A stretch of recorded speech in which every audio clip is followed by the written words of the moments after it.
I think hope is one of the. I think hope is one of the biggest problems when it comes to comics. Sometimes, is that when it comes to buying comics and Hope is never a problem, Travis. I find hope to be a problem sometimes when it comes to buying comics and keeping comics. It's the idea of, I hope the story will get better. I hope this will stay good. I hope, and then next thing you know, it's a year later and you've still picked it up and you know you're not in love with the comic anymore, but you still pick it up because you hold on to that slight hope that it's going to get better. So hope in the face of obvious denial. Yeah. So if you forgive me, maybe you think it's hope, but it's really just denial. It's one of those things where it's like denial can be the biggest detractor. Is it either it's the love of the character or it's the love of a writer or it's the love of an artist. But sometimes you want it to be good, but you know in your heart that it's like, I can't do this. Your money is better spent on food. Going to pizza, going to see a movie, buying a different comic. There are hundreds of comics out there, either independent, DC, Marvel, Image, Dark Horse, Zenescope. There are hundreds of titles out there that deserve attention. But because you stick with a title out of denial that you will hope it get better, that title is just getting passed over. We're talking way too much about DC. Oh yeah. Are you reading Captain Atom? Currently, I dropped it. That was one that you dropped? Why did you drop Captain Atom? I usually go with a 3-strike rule with comics. And they had 3 issues you did not appreciate?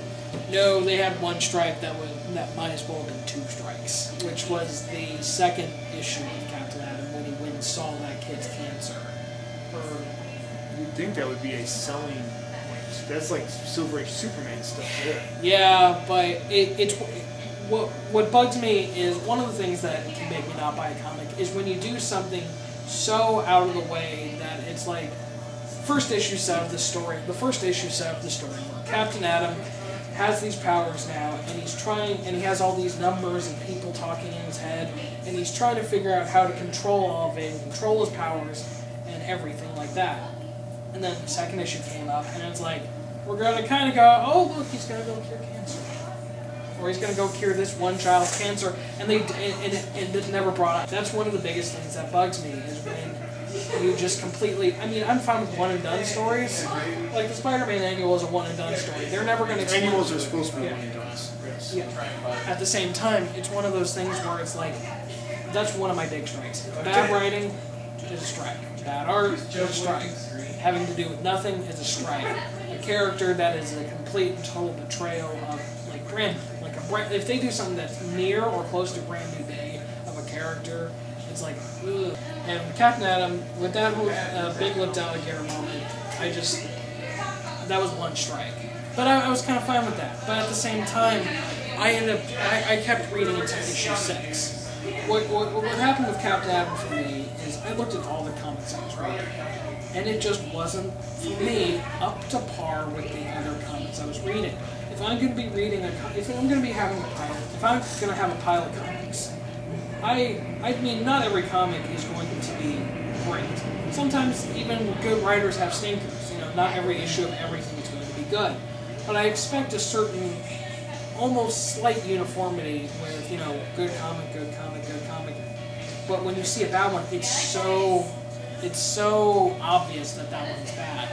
And it's like, and that's one of the things with me. I want to read good comics. I like good comics. The reason why I bring this up is there is a group that I've noticed really like the Captain Atom comic. Are as adamant to the Captain Atom as I was towards Oman. Mm-hmm. And I think it's interesting that though that small group of collectors, I consider them a small group because I haven't met one yet.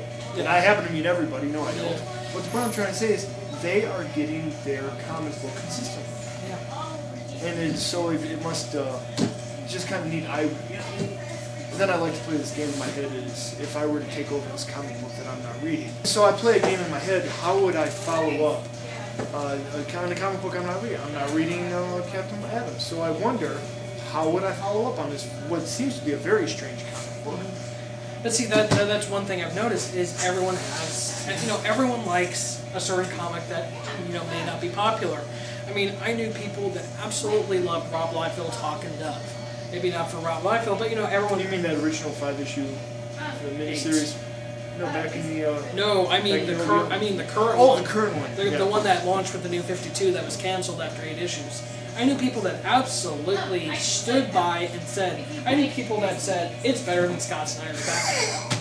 I know that makes you laugh now, but there are people who think this book is crap. I'm not going to read it. If you've ever read Rob Liefeld made his break in comic books, doing the original Hawk and Dove miniseries, doing a Hawk and Dove miniseries from I think that was '89, and I think it's gorgeous.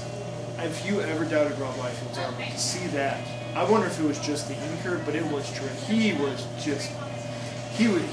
oh, no, and I love that. But see, and that's something kind of funny is, everyone has that kind of that comic that it's like, well, But and see, that's the funny thing is, and I think that's in some senses why I think the New 52. And since we're gonna go back, we keep bringing this up. Why I like the New 52 is because there are 52 titles for people to choose from, and everyone has something. And I think the only reason we talk a lot about DC, but it's because DC has done something. It's not something new, and it's not something different, but it's something new and different when you look at it separate from everything else.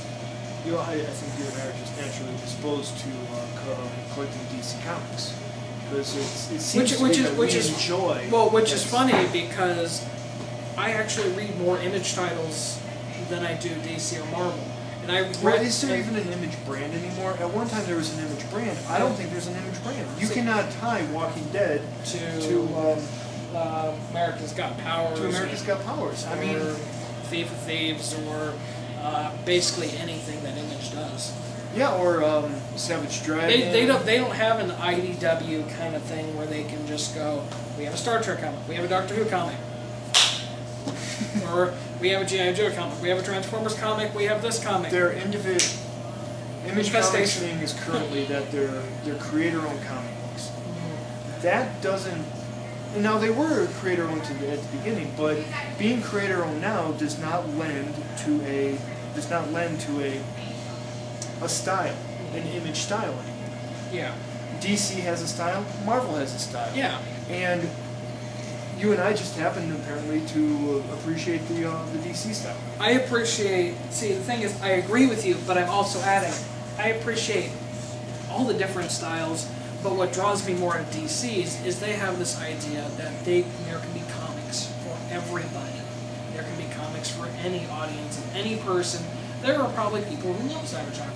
There are probably people who love Captain Atom. There are people who love there are people who are buying. There's not a single comic in the New 52 where there are 0 people buying. We may laugh and say there are probably some that are really low. But there are no titles out there that have 0 readers. Everyone loves a certain title. And it seems to be a lot of the ones that are the lowest ranking. Blackhawks was very critically acclaimed. Blackhawks was at the top of all the, when I go to the fanzines, the fan sites, they were always at the top. Men of War was always at the top. I think what kept me from reading Men of War, though, was actually the $3.99 price tag. And I look back on that and I kind of regret that, but at the same time... You weren't the only one.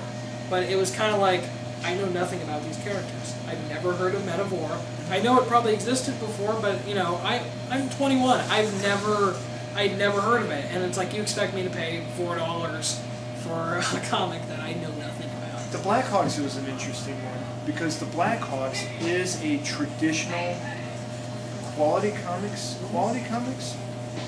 Yeah. Quality Comics franchise that is beloved. DC brought it over. Howard Chaykin did a terrific relaunch. This is back when everybody was doing everything very weird. Maybe the modernist take on things. And it was great. If you ever want to read good comic, Howard Chaykin's Blackhawks is just terrific. And And then they followed it up with a pretty good series, but nobody collected that Blackhawks series. And ever since then, they've been trying to reinvigorate the Blackhawks. But it's never really and it hasn't picked up. And you'd think they could have. You know where they missed their cue was Gail Simone brought in Lady Blackhawk.